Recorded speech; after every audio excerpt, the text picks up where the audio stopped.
Alright guys, what I want to do is I want to show you guys these lights. I've been had it for 1 year, so I haven't charged it in 1 year and I don't need to.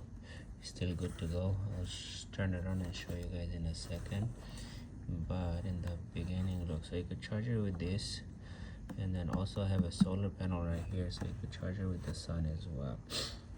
Isn't that cool? That's very cool, right? Now let me go ahead and turn it on. Have a nice handle here, as you can see. Press this, turn it on, do it again, gives you like a little blinky light.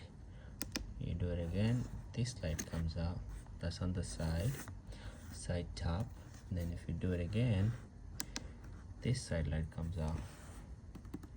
And then if you do it again, the color of this light kind of change. Let me go ahead and do it again. Where's this side? Yep. Watch this.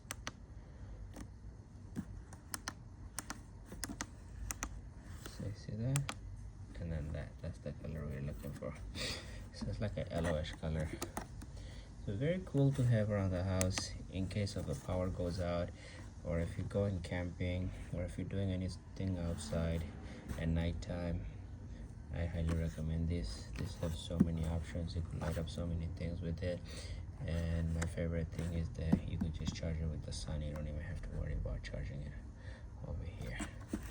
So yeah, super cool guys. If you guys want to know more about it, let me know, and I'm more than happy to answer any question for you guys.